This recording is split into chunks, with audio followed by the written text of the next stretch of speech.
आपको प्राप्त करने और कराने के लिए साधन के रूप में करने जा रहे हैं।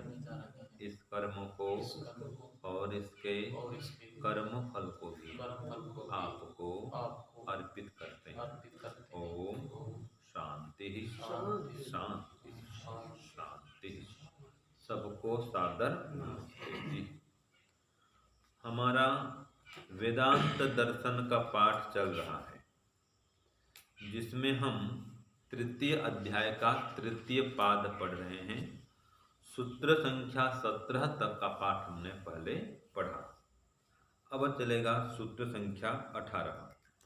तो सूत्र संख्या 17 में क्या पढ़े थे जी हम? 16 और 17 की जो आध्यात्म प्रकरण है, सूत्र 16 में जो पढ़े थे हम, 15 में पढ़े थे, तो वहाँ आत्मा शब्द का ग्रहण जीव के लिए है, ऐसा कोई कहे तो वो ठीक नहीं है ना। वो ब्रह्म के लिए आया है। कौन सा विषय था उसमें? जैसे कि उसने कहा सर्वेषु भूतेषु गूढ़ आत्मा न प्रकाशते। ठीक है ना। यहाँ पर जो आत्मा शब्द है ये परमात्मा के लिए है, ये हमने पढ़ा था। ठीक है। अब चलेगा हमारा सूत्र संख्या 18। तो नया पाठ सूत्र 18 से आरंभ करते हैं। बोलिए। कार्य आख्यानात अपूर्वम। ये सूत्र 18 हो गया। अब इसका प्रश्न लिखिए। सूत्र 18 का या 18 का प्रश्न लिखिए।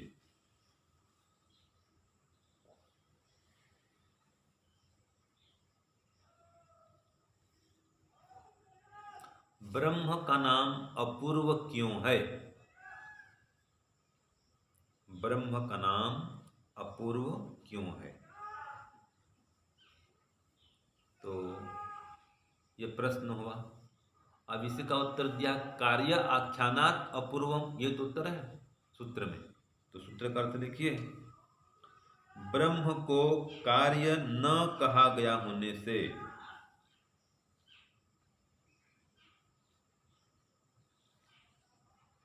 ब्रह्म को कार्य न कहा गया होने से उसका नाम अपूर्व है। उसका नाम अपूर्व है।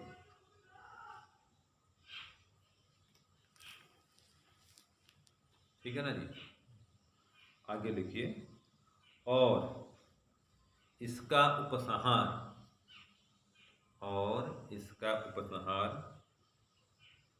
अन्य स्थल में किया जा सकता है। और इसका उपसंहार अन्य स्थल में किया जा सकता है। ये हो गया सूत्रार्थ। ठीक है। तो देखिए इसी बात को भाष्य में खोला गया है कि क्वचिद अध्यात्म ग्रंथे ब्रह्मात्मानम अपूर्वम पठति। किसी अध्यात्म ग्रंथ में या अध्यात्म प्रकरण में परमात्मा को या ब्रह्मात्मा को अपूर्व नाम से पढ़ा गया है। ठीक है। और इसमें श्रुति का प्रमाण दे रहा है। श्रुति तद तत्, ये श्रुति है कि ब्रह्म देखो अपूर्वम अनपरम अनंतम अबाह्यम अयम आत्मा ब्रह्म सर्वानुभू। ये प्रमाण दिया है। यहाँ पर अपूर्वम आया, ब्रह्मपूर्वम। ठीक है ना। अपूर्वम आया है, अनपरम आया है, अनंतम आया है, अबाह्यम आया है।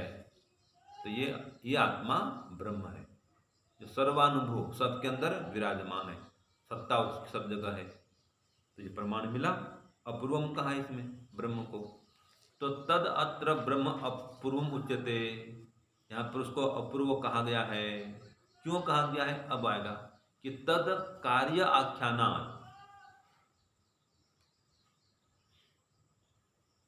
कार्यस्य प्रकथनात्, अवर्णनात्, अदर्शनात् वा। हाँ, तद्यत्र यहाँ पर क्या कहा, वो जो परमपिता परमात्मा है वहाँ पर अपूर्व विशेषण से यहाँ पर जो कहा गया है वो कार्य आख्यान, कार्य के आख्यान माने कार्य का अकथन, माने कथन नहीं हुआ है, कार्य के आख्यान, ख्यान माने वर्णन बोलते ना, प्रख्यान, यहाँ पर क्या आख्यान, आख्यान माने नहीं कहा गया होने से, ब्रह्म को कार्य नहीं कहा गया होने से, आख्यानात माने अवर्णनात्, ये लिख लो सरल शब्द, ये आख्यान शब्द कठिन है इसका, आख्यानात माने अवर्णनात्, ये सरल शब्द मिलेगा आपको। आख्यान माने अवर्णन, कार्य का वर्णन नहीं होने से, ब्रह्म के कार्य रूप में वर्णन नहीं होने से। तो आगे खुला है कार्यस्य अप्रकथनात्, कार्य रूप में कथन नहीं होने से। आगे इसको खोल देखो, अवर्णनात् माने कि वर्णन नहीं होने से आ गया ना, अदर्शनात् कहीं पे ऐसा देखा नहीं जाने से। तो ब्रह्म को कहीं भी कार्य रूप में न कहा जाता है न देखा जाता है। और तस्य विकारात्मकया कार्य निषेधात्, विकार रूप में उनका निषेध मिलता है कि परमात्मा जो है विकार रूप नहीं है, तो उसके विकार रूप में निषेध मिलने से। तो उत्तम ही अन्यत्र, ऐसा उत्तम से अन्यत्र मैंने और भी कहा गया है, न तस्य कार्यम करणम से विद्यते। देखो प्रमाण दिया कि इसका कोई कार्य नहीं है, विकार रूप कोई कार्य नहीं है, न कोई करण है, करण माने साधन इंद्रियां, ये भी उसके नहीं है। तो इस प्रकार कार्य रूप, कार्य रूप से वस्तु न हो, कार्य काले पूर्व रूप रूपाच्युति भवति। देखो क्या कह दिया इसमें कि कार्य काल में पूर्व रूप से च्युति होती, च्युति मैंने पतित, अगर वो कार्य में आ जाता, कार्य काल में आ जाता या कार्य में होता रूपांतरित, तो अपने पूर्व रूप से च्युत हो जाता। जैसे कि कारण पदार्थ सोना है, सोना से आभूषण बनते हुए कार्य में आ गया, तो पूर्व रूप से क्या हो गया, च्युत हो गया, ये कहा जाता है। च्युति होती, गिर जाता है, अपने कार्य रूप में आते ही वो कारण रूप से गिर जाता है, पूर्व रूपात माने कारण रूपात, तो अपने कारण रूप से गिर जाता है। पूर्ववत अर्थात पूर्व सत्तायुक्तम कार्यम भवति, तो वो कार्य रूप में आ जाता है। मतलब मुख्य बात तो ये है, अपने पूर्व सत्ता से अपेक्षित होते हुए हट हट हट करके, माने कारण से हट करके, ऐसा अर्थ करेंगे, कारण से हट करके वह कार्य रूप में आ जाता है। जो भी ऐसा होगा, जो भी कारण से कार्य आएगा वो कारण से गिर जाएगा और नाशवान हो जाएगा। जो कार्य होता है कैसा होता है, वो नाशवान अनित्य होता है। लेकिन ब्रह्म तो ऐसा नहीं है, वो किसी कोई भी समय में कार्य रूप में आता नहीं है। तो इसलिए कहा पूर्व सत्ता युक्तम कयाचित पूर्व सत्ता युक्तम न भवति, माने कभी भी कार्य रूप से युक्त होता नहीं है, कार्य रूप को प्राप्त होता नहीं है। तत्तु खलु अपूर्वम, वो तो अपूर्व है। तो नहीं तत्स्वरूपात च्यवते, च्यवते माने गिर जाता है, कभी नहीं, माने वो अपने ब्रह्म स्वरूप से, कारण स्वरूप से, जैसे वो निमित्त कारण जगत का है, तो अपने स्वरूप से कभी भी च्युत पतित नहीं होता है, न विक्रियते, विकार प्राप्त नहीं होता है, अर्थात न कार्यत्वम अपद्यते, कार्यपन को प्राप्त नहीं होता है। इसलिए तस्मात् अपूर्वम, इसलिए वो अपूर्व है। और तद यद अपूर्वम, जो अपूर्व है, वो जो विशेषण है, वो तद अन्यत्र उपसंहतव्यम, उसको और जगह भी उसका उपसंहार कर सकते हैं। माने वो जो अपूर्व ब्रह्म है उसका अन्यत्र भी प्रयोग किया जा सकता है, उसका उल्लेख आप कर सकते हैं कि परमात्मा अपूर्व है। ठीक है ना, ये हो गया सूत्र 18। अब सूत्र 19 पढ़िए। समान एवं च अभेदात्, ये सूत्र 19। अब इसका प्रश्न लिखिए। प्रश्न 19,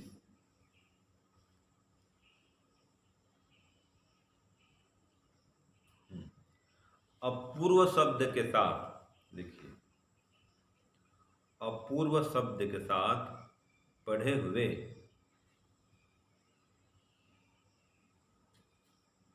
अनपर आदि, अनपर, अनपर, हाँ लिखे था ना, देखो ब्रह्म अपूर्वम अनपरम अनंतम अबाह्यम आया था ना, वही अनपर, वही प्रकरण चल रहा है। तो ऊपर में जो प्रकरण था अनपर, उसकी बात यहाँ पर चल रही है। ऊपर के प्रकरण को नीचे अभी प्रश्न में दे रहा है। तो फिर प्रश्न बोलता हूं, अपूर्व शब्द के साथ पढ़े हुए अनपर आदि ब्रह्म के अन्य धर्मों का भी, ब्रह्म के अन्य धर्मों का भी उपसंहार, उपसार अर्थात संग्रह, अन्य स्थलों पर क्यों कर लेना चाहिए?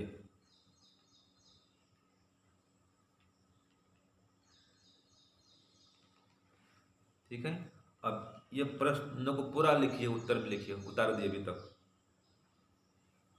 क्यों कर लेना चाहिए ना, ऐसे कर लीजिए तो खाली क्यों हटेगा, और कर देना चाहिए इतना लिखिए। लिखिए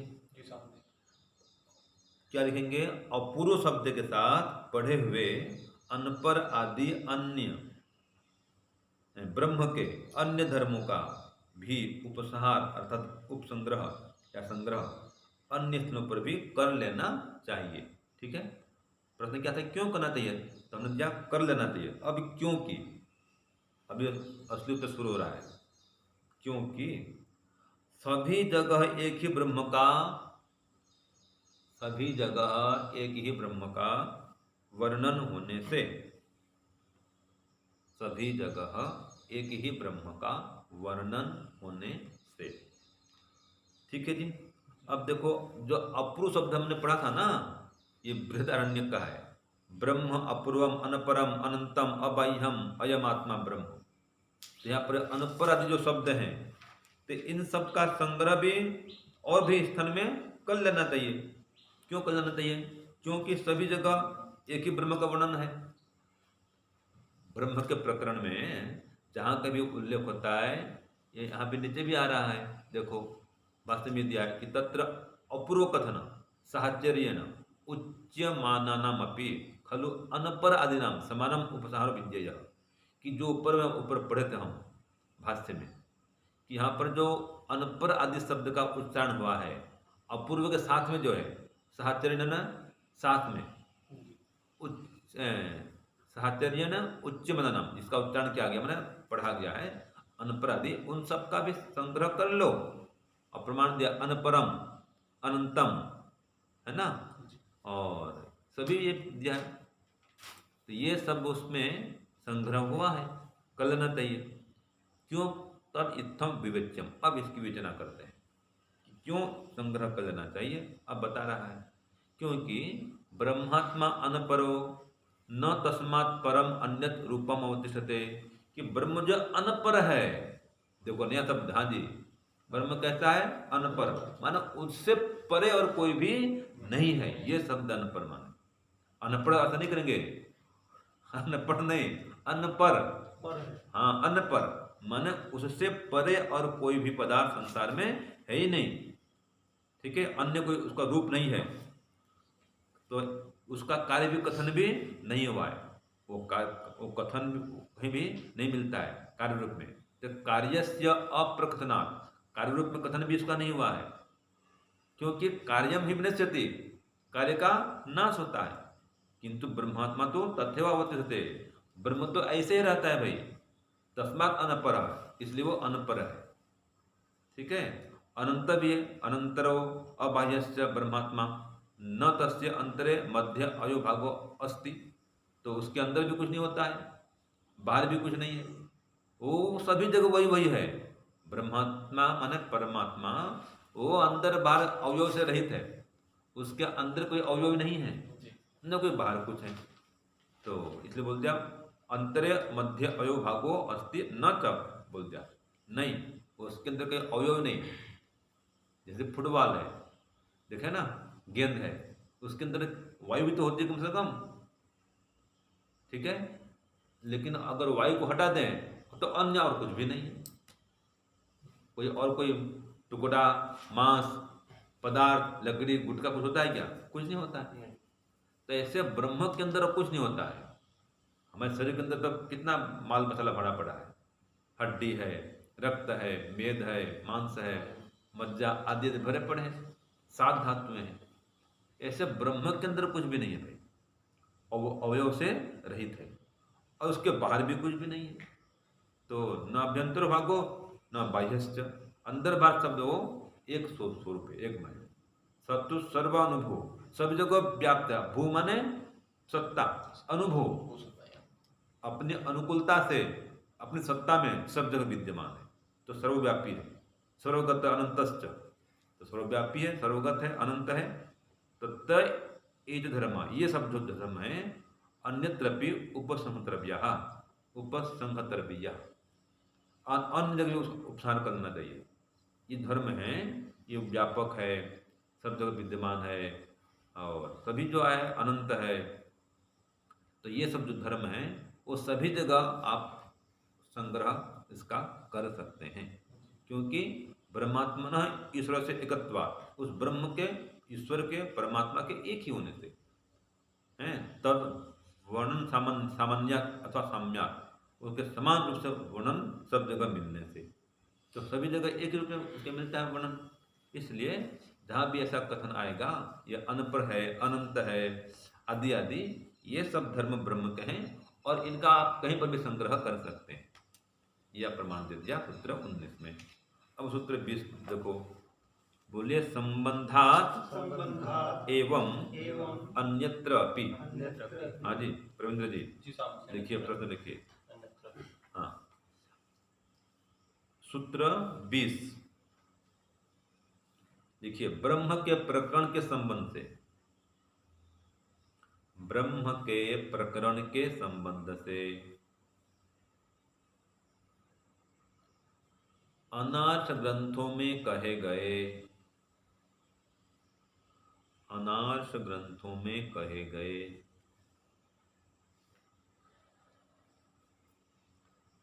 ब्रह्म के गुणों के संबंध में, ब्रह्म के गुणों के संबंध में पूर्व पक्षी क्या कहता है, ब्रैकेट में क्या शंका करता है। ठीक है, यह शुद्ध पूर्व पक्षी का है ना। तो ब्रह्म के गुण के संबंध में और भी अनार्ष ग्रंथ में कई सारी बातें चलती हैं जी, ब्रह्म के प्रकरण में। तो क्या वहां पर जो अनार्ष ग्रंथ हैं और वहां पर जो ब्रह्म के गुण कहे गए हैं, क्या उनका भी संग्रह कर लेना चाहिए? मान ले 50 गुण कहे ब्रह्म के, तो क्या उन 50 गुणों का संग्रह करना चाहिए? है, कहीं भी ऐसा कह दिया, ईश्वर साकार भी कह दिया, उसका सुंदर रूप है ऐसा भी कह दिया, तो ऐसे कई सारे गुण आ जाएंगे, तो क्या उनका संग्रह करना चाहिए? ये पूर्व पक्षी प्रश्न करता है या शंका करता है। ठीक है ना जी। तो इसका उत्तर लिखिए, अभी तो हमने बता ही दिया, तो फिर भी ब्रह्म के गुण संबंध में क्या शंका कर रहा है, ये प्रश्न हुआ, तो उत्तर लिखिए। वैसे मैंने बता दिया अभी आपको, फिर भी लिखिए। हैं, हाँ वैसे बता दिया, बोल रहा हूँ, लिखा ही नहीं, अब लिखिए। ब्रह्म के प्रकरण के संबंध से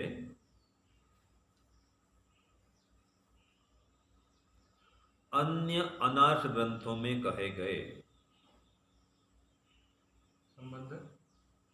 संबंध से, ब्रह्म के प्रकरण के संबंध से अन्य अनार्ष ग्रंथों में कहे गए ब्रह्म के गुणों का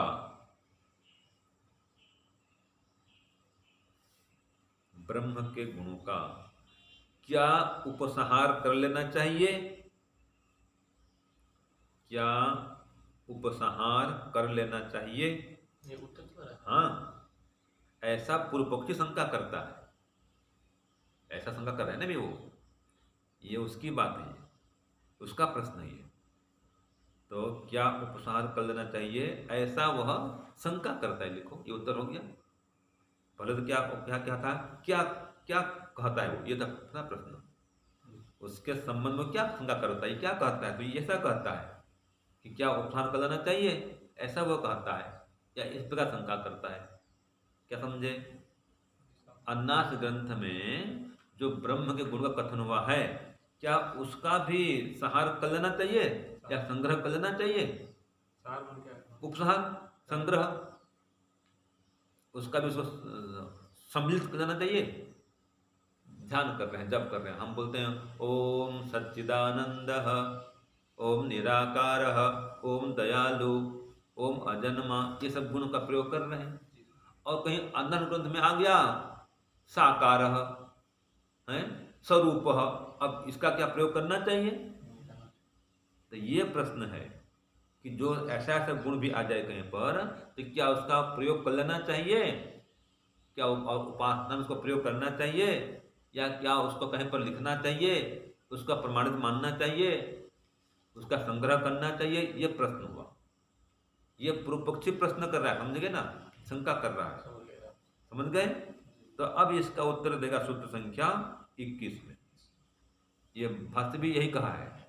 अब इसका उत्तर लिखिए 21 के रूप में, सूत्र 21।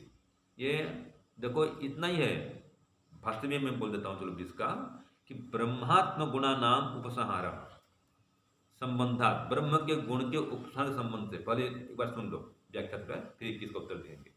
कि ब्रह्मात्म वर्णनम, जो ब्रह्म का मिलता है वर्णन है, रूप संबंधात आ गया, नहीं रूप संबंध में यहाँ गया है, मात्रा मात्रा संबंध में आ गया। जब पढ़ते परमात्मा असीमित है, अनंत है, तो कहीं पर सीमित कह दिया परमात्मा को, कहीं पर रूप वाला बोल दिया। तो ऐसा अगर कहीं आ जाए प्रकरण में, लेकिन अनर्थ ग्रंथ में आएगा वो, तो क्या उसको मानेंगे? इसलिए कहा श्रुति तो अन्यत्र, श्रुति से भिन्न और कहीं ऐसा प्रसंग आ जाए तो, परमात्मा गुण का आ जाए वर्णन तो क्या उसको स्वीकार करना चाहिए? ये प्रश्न हुआ। ठीक है, तो उत्तर दिए न।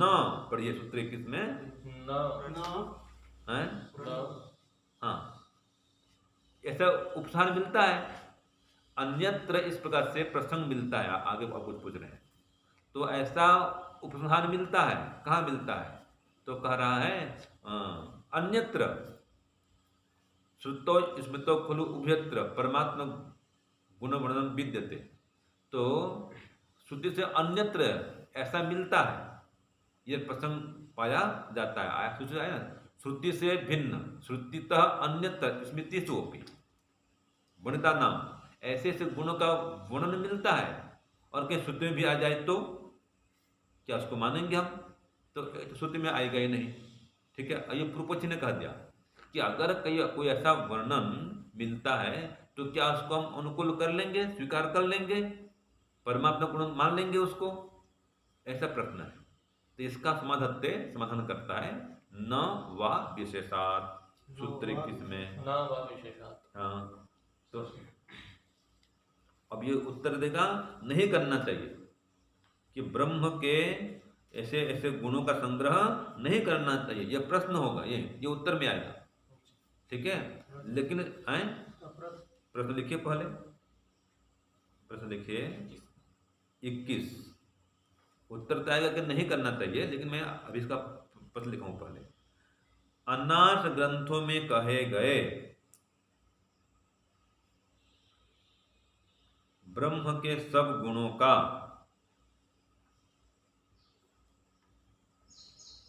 अनाथ ग्रंथों में कहे गए ब्रह्म के सब गुणों का ग्रहण क्यों नहीं होगा, यह प्रश्न हुआ।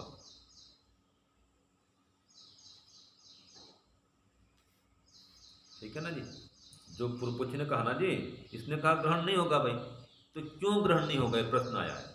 अब इसका उत्तर देंगे सिद्धांति की ओर से। लिखिए सूत्र 21 का अर्थ लिखिए, अनाथ ग्रंथों में कहे गए ब्रह्म के सब गुणों का ग्रहण नहीं होगा, क्योंकि ठीक है ना, लिखे, क्योंकि श्रुति के प्रामाणिक होने से, देखो क्योंकि श्रुति के प्रामाणिक, लिख दो ज्यादा अच्छा है, श्रुति के प्रामाणिक होने से वेदानुकूल गुणों का ही संग्रह होगा, वेदानुकूल गुणों का ही संग्रह होगा। तो क्या कहा इसमें देखो, श्रुति का प्रमाण है भाई, श्रुति प्रमाणिक है। इसलिए अगर कहीं अन्य ग्रंथ में कोई वर्णन है और वो अगर वेद का अनुकूल है तो मान लेंगे। समझ में आ गया जी? अगर कोई और भी कोई शास्त्र है और कोई ग्रंथ है लेकिन श्रुति का अनुकूल बोल रहा है तो मान लेंगे। कहीं पर कहा ओम सच्चिदानंद और किसी पुराण में है या किसी वामपंथी ग्रंथ में भी है कि ईश्वर सच्चिदानंद स्वरूप है, तो क्या नहीं मानेंगे? मानेंगे क्योंकि श्रुति का अनुकूल कर रहा है। तो कहीं पर भी कोई भी शास्त्र हो, कोई साहित्य हो, वो जो भी हो, अगर उसमें श्रुति के अनुकूल वर्णन है तब तो उसको मान लेंगे। और अगर श्रुति का अनुकूल वर्णन नहीं है, उल्टा कहता है, तो नहीं मानेंगे। कहीं पर जाए ईश्वर के 2 हाथ हैं, 2 पैर हैं या 4 हाथ हैं, ऐसा आ जाए वर्णन, उसका जन्म होता है, उसका मरण होता है, ऐसी बात कोई ग्रंथ में हो, उसको नहीं मानेंगे, ये कह रहा है। लेकिन श्रुति के अनुकूल बात हो तो मानेंगे। क्यों मानेंगे? श्रुति के प्रमाणिक होने से। वो प्रमाणिक नहीं है, श्रुति प्रमाणिक, उसकी बात श्रुति से प्रमाणित है। हाँ, उसकी बात श्रुति से अगर पूरी प्रमाणित तो मान लेंगे। और अगर जो श्रुति है वेद इसे टकराव है उसको नहीं मानेंगे, मतलब श्रुति की विरुद्ध बात को नहीं मानेंगे। और श्रुति के अनुकूल बात को कोई बोले, उसमें आता है पागल भी बोले, कोई बच्चा बोले तो मानेंगे, अच्छी बात करे, क्यों नहीं मानेंगे भाई? कोई बालक भी कहे भाई देखो ये आग है, ये देखो आगे चलना आग है, तो मानना पड़ेगा ना, वो बालक देख के आया है। हाँ, आगे वो मैं आ रहा हूँ, देखो मेरा पानी में पैर भीग गया है, जल है, या मैं जल गया आग से आ गया, अग्नि है, तो मानना पड़ेगा ना भाई, वो सही कह रहा है। तो वेद का अनुकूल कोई बात कहे तो मानना पड़ेगा, कोई भी कहे, ये है। तो वाकार अर्थ, वाकाराश्च अर्थ है, ये जो है वा सूत्र 21 हमारा चल रहा है ना, हाँ, वहां पर जो वा शब्द है वो च के अर्थ में है, वाकारः च अर्थ है। जो वकार शब्द है ना सूत्र में, वा शब्द है ना, ये च अर्थ में है। तो न च श्रुतितो अन्यत स्मृतो वनिता नाम ब्रह्मात्म नाम श्रुतौ उपसंहारो होती। देखो, श्रुति से अन्यत्र किसी स्मृति आदि में अगर ब्रह्मात्मा के गुण का वर्णन मिलता है और वो अनुकूल नहीं है तो उसका उपसंहार नहीं होगा भाई, उसको हम मान्य नहीं करें। कुतः? क्योंकि विशेषात स्मृतः श्रुति, जो स्मृति है उससे श्रुति विशेष है। स्मृति से श्रुति क्या है? विशेष है, माने महान है, श्रेष्ठ है। और तदपेक्षया शुद्ध है प्रमाणत्वम विशिष्टम मनते, उस जो श्रुति की प्रमाणता है वो स्मृति की अपेक्षा से महान है, विशेष है, श्रेष्ठ है। तो एक बात स्मृति का है और एक बात श्रुति का है, दोनों में टकराव हो तो किसकी बात मानेंगे? श्रुति की बात मानेंगे, ये कह रहा है। तो क्योंकि स्मृति खलु श्रुति मनुस्मृति, जो स्मृति है वो श्रुति का अनुसरण करती है, न तो श्रुति स्मृति मनुस्मृति। श्रुति स्मृति का अनुसरण नहीं करती, स्पष्ट हो गया ना भाई? श्रुति का अनुकरण स्मृति करती है और स्मृति जो है उसका अनुकरण श्रुति नहीं करती। इसलिए स्मृति है अवाक्कलत्वात्, जो स्मृति है उसके पश्चात कालीन होने से, अवाक्कलीन माने पश्चात पूर्ववर्ती होने से, और नहीं उत्तरवर्ती होने से। जो श्रुति वो उत्तरवर्ती होने बाद का है, और श्रुति मूल वेद वो तो सबसे पहला है, सबसे प्राचीन है। तो स्मृति के बाद के काल के होने से, लिख लो जी, अर्वाक्कलत्वात्। अर्वाक्कलत्वात् माने बाद के काल के होने से, स्मृति के बाद के काल के होने से, पश्चातकालीन होने से, परवर्ती बोलते हैं, परवर्ती, और श्रुति पहले होने से। इसलिए श्रुति की बात को मानेंगे, और श्रुति की बात को अगर स्मृति करे तो उसको मानेंगे भी, और अगर श्रुति विरुद्ध कोई बात कहे स्मृति, उसको नहीं मानेंगे। ठीक है ना?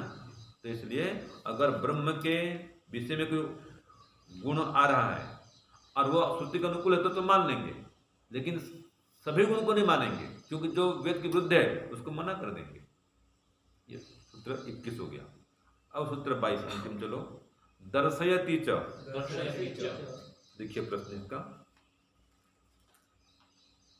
ब्रह्म के वेदानुकूल गुणों का ही, ब्रह्म के वेदानुकूल गुणों का ही संग्रह होगा,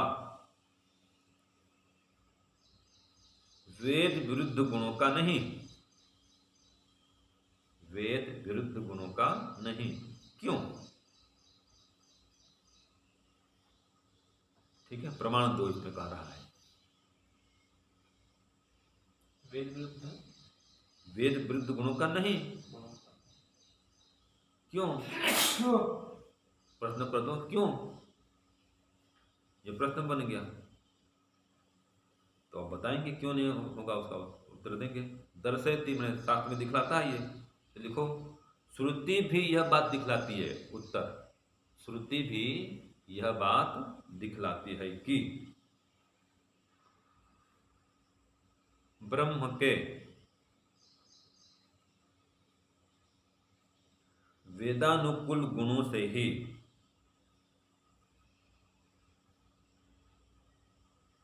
ब्रह्म की प्राप्ति संभव है। वेदानुकूल गुणों से ही ब्रह्म की प्राप्ति संभव है, इसलिए वेदानुकूल गुणों का ही संग्रह होगा, इसलिए वेदानुकूल गुणों का ही संग्रह होगा, वेद विरुद्ध गुणों का नहीं, वेद विरुद्ध गुणों का नहीं।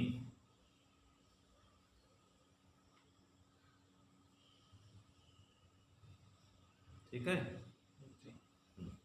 तो अब देखो, श्रुति भी दिखलाती है। ये कहता है दर्शयति च श्रुति शब्द, श्रुति के शब्द हैं वो बतलाते हैं। और श्रुति प्रोक्तस्य, श्रुति में कहा गया होने से, ब्रह्म वर्णनस्य प्रमाणत्वम साफल्यम च, तो ब्रह्म का वर्णन है उसमें, उसकी प्रमाणता है, उसकी सफलता है। तो कहता है तम तोपनिषदम पुरुषम पृच्छामि, कि उपनिषद में कहे गए पुरुष अर्थात परमात्मा को पूछता हूं। और उपनिषदम पुरुषम माने उपनिषद में जो कहे गए पुरुष का वर्णन है, माने परम पुरुष माने परमात्मा है, उसको पूछता हूं। तो यहाँ पर आगे कहा न अवेद विन मनुते तम बृहंतम, कि जो वेद को नहीं जानने वाला है वो उस अनंत परमात्मा को नहीं समझ पाता। न अवेद, जो परमात्मा को नहीं, जो वेद को नहीं जानता है, ठीक है, वो उसके स्वरूप को भी नहीं समझ पाता, परमात्मा के स्वरूप को। मतलब बृहंतम माने अनंत, उस अनंत परमात्मा का मनन भी नहीं कर सकता जो वेद को नहीं जानता। तो न अवेदविन मनुते, हाँ बोलते हैं न अवेदविद, अगर तोड़ दे क्या होगा, न अवेदविद माने वेद को नहीं जानने वाला, मनुते तम ब्रह्मम, उस ब्रह्म का, बृहद ब्रह्म का मनन भी नहीं कर सकता है। तो जो अवेदविद है माने वेद को नहीं जानता है, वो परमात्मा को समझ नहीं सकता, उसका चिंतन मन भी ध्यान भी नहीं कर सकता। और स्मृति भी श्रुति है प्रमाण्यम स्वीकृति, जो स्मृति ये भी श्रुति के प्रमाण को मानती है। क्या प्रमाण दिया? धर्मम जिज्ञासमानम प्रमाणम परमम श्रुति, जो धर्म को जानना चाहता है, धर्म में जिज्ञासा करता है, उसके लिए परम प्रमाण श्रुति है। अब इसी बात को मनुस्मृति कहती है।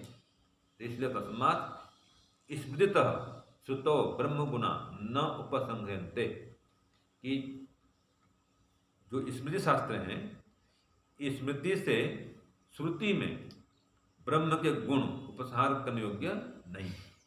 माने स्मृति की बात को श्रुति में नहीं लेंगे हम, श्रुति की बात को स्मृति में लाएंगे, ये तात्पर्य निकला। क्या समझे? श्रुति में कोई बात कह दे उसको नहीं, स्मृति में कोई बात कह दे उसको श्रुति में नहीं लेंगे, वहां नहीं घुसाएंगे। लेकिन अगर कोई बात श्रुति में कही गई हो उसको स्मृति में लाएंगे। क्यों? श्रुति महान है, वो प्राचीन है, और कहें जो वेद श्रुति है वो परमात्मा वाणी है, तो वो जो कहे उसको तो स्मृतियों कार्य भी कहता है, लेकिन कोई बात स्मृतिकार कहे और अगर वेद में नहीं तो उसको भी नहीं मानेंगे। इसी बात को स्वामी दयानंद लिखते थे। स्वामी दयानंद क्या क्या लिखते हैं, कोई भी शास्त्र हो अगर वेद विरुद्ध कहे तो उसको नहीं मानूंगा बोलते हैं स्वामी दयानंद। ये प्रमाण दिया देखो, चाहे कोई भी ग्रंथ क्यों ना हो, अगर वेद के विपरीत कहे उसको नहीं मानेंगे, ठीक है। और कोई भी शास्त्र हो अगर वेद के अनुकूल कहे उसको मानेंगे। जैन ग्रंथ में कोई बात आ गई है वेद के अनुकूल है तो उसको मानेंगे, उसको उस बात को मानेंगे, उतने हिस्से को मानेंगे, ठीक है। जो जो प्रकरण वेद के अनुकूल है वो मान्य है, और जो प्रकरण वेद के विरुद्ध है वो अमान्य है, सीधी बात है। तो ये सार निकला, श्रुति ही सबसे श्रेष्ठ है, श्रुति को तुलना में स्मृति प्रमाण नहीं है। इसलिए श्रुति में जो कहा जाए उसको मानो, और श्रुति के अनुकूल कोई बात और शास्त्र में मिले उसको भी मानो। ये आज के पाठ का सार हुआ। ओम शांति शांति शांति। सर्वेभ्यो नमः। सबको सादर